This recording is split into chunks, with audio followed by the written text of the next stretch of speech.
Ryan Day just revealed a lot about Ohio State this season. And if you think this was just another preseason press conference where the head coach says everybody had a good practice and everything's going the way they wanted to, you completely missed what was happening, because buried inside Day's answers were 7 pretty significant developments about what this Ohio State team will actually look like when the season begins. And some of them are bigger than just your obvious headlines. Ohio State may actually consider adding a player who was just in the NFL, like we talked about last week. The Buckeyes appear to have made a massive bet on their left tackle, and Ryan Day basically told us how they plan to replace one of the most underrated things that they lost in Caleb Downs. And then we've got Julian Sayin, a completely different tight end plan, and a secondary that might not even have the traditional depth chart, and a freshman quarterback who made the QB2, the quarterback 2 job battle very real. So we're going to get through all 7, and I'll tell you exactly what's going on, what it actually means, instead of just repeating what Ryan Day said in his quotes. I'll try to, translate Ryan Day a little bit for you here, and stay with me, because one of these developments that isn't getting nearly as much attention might end up being one of the most important things Day had to say about the entire football team. So I'm John Rhodes, and this is the Buckeye Huddle podcast, Ohio State coverage built for you, the Buckeye fans, talking about the stories that matter most to you, the stories you want to know the most about. All right, let's get into the wildness. And wild thing number 1 was something we talked about last week. Takeaway number 1, Ohio State isn't completely ruling out an ex-NFL player to join their team. This entire situation would have sounded completely ridiculous 2 weeks ago. A player signs with an NFL team, gets into an NFL organization, has even played in a preseason game, and Ryan Day clearly doesn't like it. And I think that's important to establish first, because I don't want to twist what he had to say. Ryan Day is out there recruiting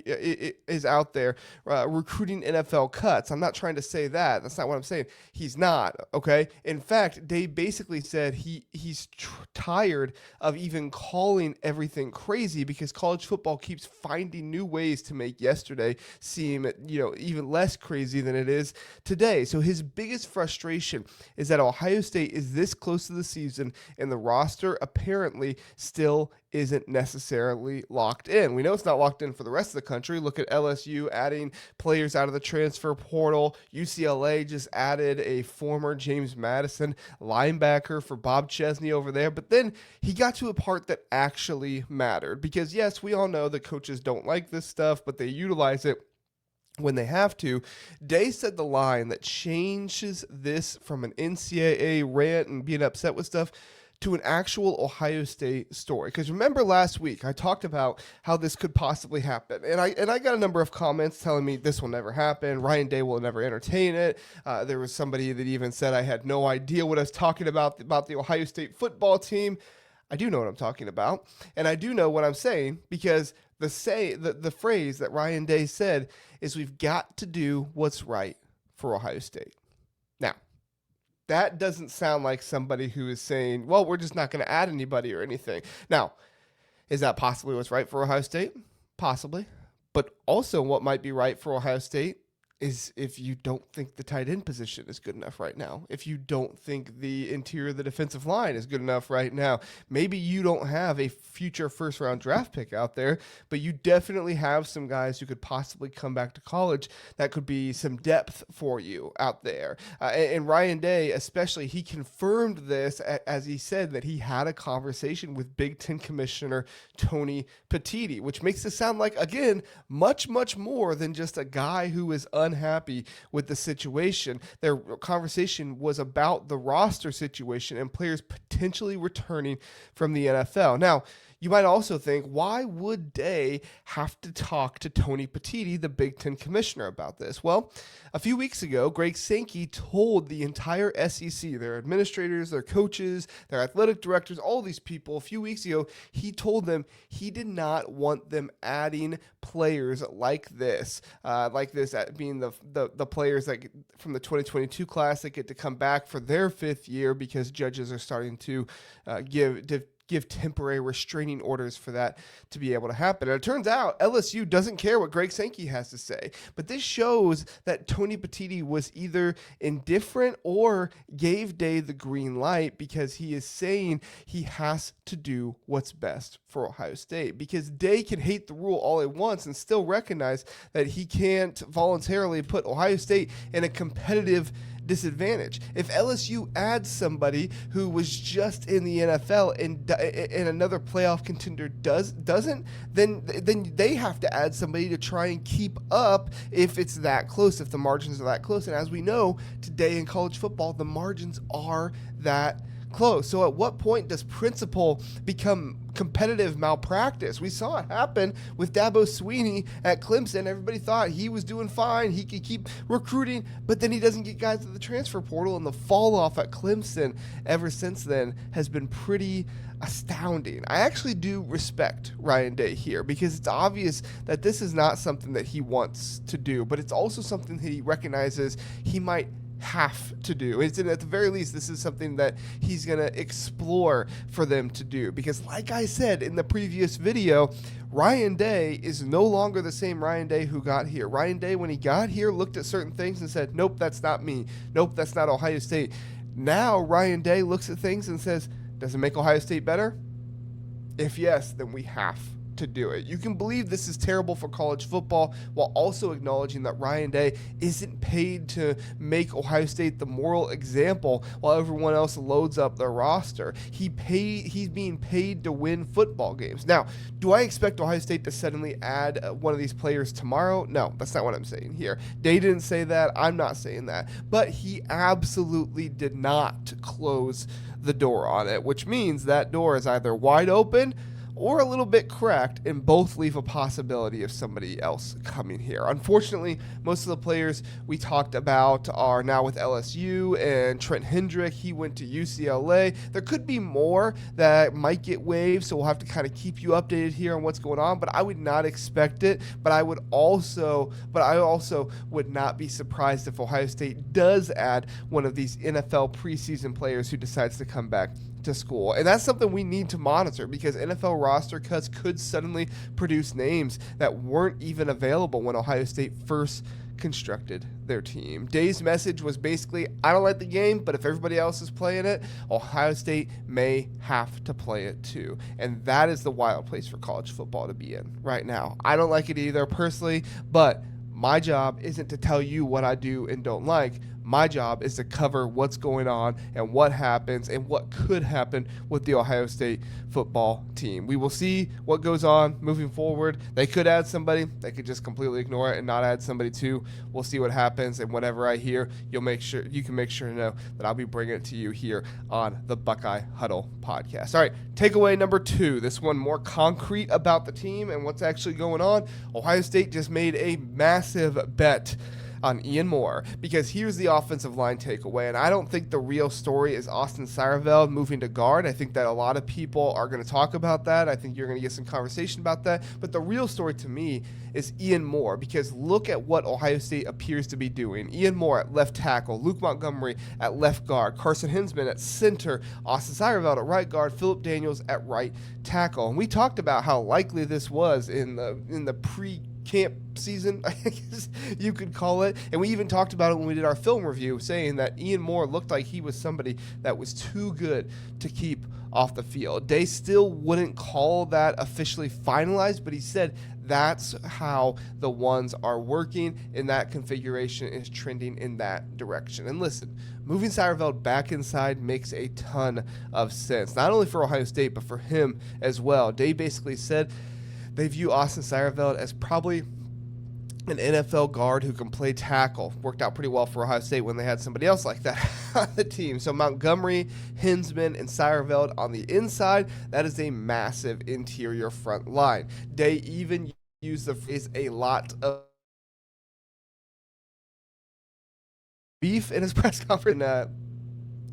But you can only make that move if you're comfortable with the guy that you're putting at left tackle. That's why this is an Ian Moore story. Ohio State could leave Satterfield at tackle. They know they can play him there. Instead, they appear willing to put him at the position they think fits him best and hand Julian Sayin's blindside to the first-time starter in Ian Moore. That's a serious vote of confidence. They talked about Moore being athletic, strong, intelligent, and developing confidence in his third year playing, but now comes the part you can't simulate forever in practice. Ohio State has to go on the road to Texas early on. This schedule is not giving Ian Moore 6 weeks of training wheels or anything like that. If he holds up, I think the offensive line could go from something Buckeye fans are understandably nervous about in some ways. I'm personally not, but I get why some are. And they could go to one of the strengths of the football team because you're getting Satterfield back where he may be at his best. And there's another part here. Ohio State isn't saying the backups have disappeared. Josh Padilla is working at guard and center. Gabe Van Sickle and Jake Cook are involved too. Carter Lowe and Deontay Armstrong are getting tackle work as well. Day actually said he feels like Ohio State has more offensive line depth than it's had in a long time. But the championship version of this offensive line probably requires Ian Moore proving Ryan Day right at left tackle because Ohio State isn't just giving him a starting job. They're rearranging the rest of the offensive line around the belief that he can handle it. All right, takeaway number 3. Peyton Pierce may be replacing Ohio State lost in Caleb Downs, a linebacker, to a safety. All right, this might be my favorite takeaway from the Ryan Day press conference, the entire press conference, because it's exactly the kind of thing that gets lost when you're only talking about stars and recruiting rankings, okay? Which everybody knows the stars that Ohio State lost. Ohio State lost Caleb Downs. They lost Sonny Styles. Everybody understands the athletic part of that. You don't just go grab another Caleb Downs off the shelf, but Ryan Day brought up something else Ohio State lost with those players: communication. And when Day was asked about Peyton Pierce becoming a captain, that's where his answer got really interesting because he talked about a lot of the stuff that we talked about in our Captain's Intel episode. If you missed that, you can go back and watch that. He talked about Pierce leading from the front and his communication and vocal leadership to the challenge created by losing Sonny Styles and Caleb Downs, making sure everybody up front knows exactly what's happening and then connecting that communication to the back end. I'm not looking at Peyton Pierce as replacing Caleb Downs like, as a player on the field. Those are different players in different positions. What I am saying is that Ohio State had to replace function and not just names. What I am saying is that Caleb Downs is not there anymore. Peyton Pierce saw what Caleb Downs did as a vocal leader, as somebody who held the other players accountable, and he said, we need somebody like that on defense. And that was basically what led him to be this leader that we talked about in the last episode, when he went from, kind of being, yes, this is somebody we're going to trust with the green dot, to a full-on starter who had tons of votes, to a full-on captain that had tons of votes by the team to be a starter. Because Peyton Pierce isn't just looking to come in and hopefully be a voice for the team. He's looking to come in, challenge other players, make sure they are doing what they're supposed to do, so that way this defense doesn't have a repeat of what happened in the first scrimmage. And Peyton Pierce may be inheriting one of the most important parts of Caleb Downs into him. Takeaway number 4, Julian Sayin is operating from a completely different starting point. Let me explain, okay? Now, here's the offensive development that I think could become enormous for Ohio State in September. Ryan Day made an interesting comparison. He talked about what Ohio State can do when you have experience at quarterback and center, and he referenced Will Howard and Seth McLaughlin, and he put Julian Sayin and Carson Hinsman in terms of that experience and communication sort of on the same realm. And that's a big deal to me, not because Day is saying that Julian Sayin's Will Howard. Obviously he's not. That's not what he said. He's a completely different player. Obviously he could be just as good, but I'm saying he's a completely different player. That's not what he said. It's because last year everything was new for Sayin. This year They explained the difference beautifully. You're going to remember. You're remembering, not learning. He said, think about that for a quarterback. The protection changes. You've seen it. The crowd gets louder. Louder. You've experienced it. Defense gives you a certain look. Instead of somebody explaining it on Tuesday and hoping you recognize it on Saturday, you have a reference point in your head. And Hinsman matters because the center has to communicate everything happening up front, while the quarterback communicates everything behind that. When those two guys are synced up and playing together well, Day said you can feel a different rhythm and tempo when the offense breaks the huddle. That can allow Arthur Smith to do more earlier, and that's the part I think Ohio State may underestimate, or I think some people, not Ohio State fans, but some people who watching Ohio State may underestimate. The conversation around Ohio State's offense is going to revolve around Jeremiah Smith, the offensive line, running back, all the weapons, understandably. But the thing that unlocks all of it could be how much more responsibility Ohio State can put on Sayin, because he's no longer seeing everything for the first time anymore. And we'll find out fast if that's the case, and how all that works out. We'll find out fast because Ryan Day knows exactly where they want to go early in the season. That's why they've been cranking up the noise in practice. They're preparing the offense to function when communication gets difficult. If Sayin has really made the jump from learning to remembering, Ohio State may be able to open the playbook much faster than it did a year ago. Takeaway number 5. We got 3 more left. Stop looking at Ohio State's tight end 1. That's takeaway number 5. Stop looking at the tight end 1 on the depth chart and saying, oh, this doesn't make sense who it is. Here's one where I think I've been asking the wrong question here, right? Who's Ohio State's number 1 tight end? Is it Nate Roberts? Is it Bennett Christian? Is it Mason Williams? Is it Hunter Welsing? Well, Ryan Day's answer was basically, there isn't one.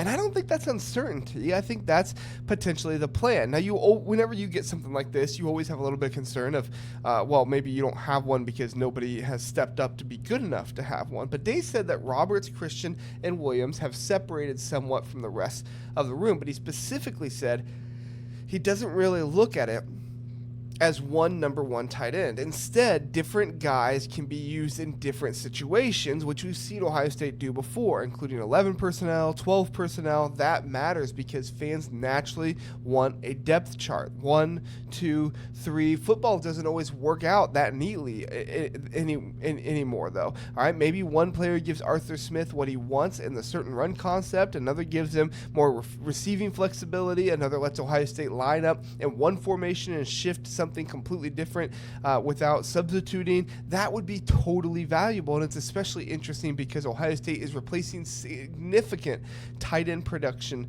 and experience. So instead of asking which player becomes the next version of the guy who just left, the better question to me is, can 3 players combine to make this room harder to defend? Because if the answer is yes, Ohio State doesn't need a traditional tight end 1. It needs the right tight end for the right job. And based on Day's comments, Roberts, Christian, Williams have created some separation at the top. All right, takeaway number 6. Ohio State's secondary may not have a normal depth chart either. This one is similar. We spent camp trying to figure out exactly who the starters are in the secondary. Ryan Day may have just told us that in the question, or told us that question is too simple. Jalen McClain, that would be the easy choice. Day called him the incumbent, pointed out he's now a captain and said he's definitely going to start. But after that, you listen to how many names Day rattled off. I mean, it was Earl Little, Terry Moore, Leroy Roker, Jay Timmons, Simeon Caldwell, and the key phrase was that based on the package of what they're doing. You're going to see a lot of different guys. That sounds like sounds much more like a toolbox than a 5-man depth chart. You've got different body types, different skill sets, different levels of experience. And Jay Timmons continues to fascinate me because Day called him a bright spot on defense and specifically mentioned that he can do multiple things out there. That flexibility matters when you're changing between nickel and base looks and trying to answer what an offense is putting together out there. Caldwell is another freshman Day went out of his way to praise for his instincts, his communication, while acknowledging how difficult difficult safety is for a young player to play. So don't be surprised if we spend the first few games arguing about who's technically the starter while Matt Patricia is looking at it a completely different way. Maybe the opponent determines it, maybe the personnel determines it, maybe down and distance determines it, but I think this is just one more reason to believe that Matt Patricia is out here basically trying to recreate the Patriots defense by having the pieces he wants in place, by having the guys he wants in place, and using, I think it's personally going to be a 4-man safety rotation. And I think Jay Timmons will probably play nickel for you. I'm not even including nickel in this, but I think you'll see that going on here. My final takeaway is that Luke Fahey made the QB competition real. Now, QB2 competition, and finally, that's a big thing, right? Not just he's challenging Tavian St. Clair, but it's a real competition, I believe. Ryan Day made it very clear. Julian Sayin has had a good camp, so there's no question about him. This is about the open job behind him, because Ohio State still has not named a backup between Tavian St. Clair and Luke Fahey, and we're getting late enough into camp that I do think this is starting to matter more. They said they're going to continue competing. Ohio State wants another week of work, and they may even give those guys opportunities with the ones to see what that looks like. Now, combine that with what Day has specifically said about Fahey. This wasn't some generic freshman praise. He talked about Fahey's preparation, getting in early, leaving late, protection checks, run checks, calling the huddle, communication at the line of scrimmage. I mean, it's obvious that Luke Fahey is somebody who was ready to be a quarterback coming out of college. He was somebody who was very underrated at 3 stars, and a lot of people are going to regret giving him those 3 stars because he looks like he could be somebody that Ohio State has starting quarterback for them in the years to come. So we'll have to see what happens there, but that's basically what I got in this episode of the Buckeye Huddle podcast. Thanks you so much for listening and watching. We appreciate it. And tell me, which of these 7 developments matters most to Ohio State's chances of winning a national championship this season? Drop it in the comments. If you want more Ohio State coverage built around stories that actually matter to Buckeye fans, subscribe and join us here at youtube.com/Buckeye Huddle. You can also subscribe to the Buckeye Huddle podcast RSS feed, and join us over at BuckeyeHuddle.com. We got the message board going. We got all the news and stuff coming in from Connor and TJ's and those guys. Great stuff over there at BuckeyeHuddle.com. You won't be disappointed. Thanks so much for listening and watching. Have a good one. We'll see you next time.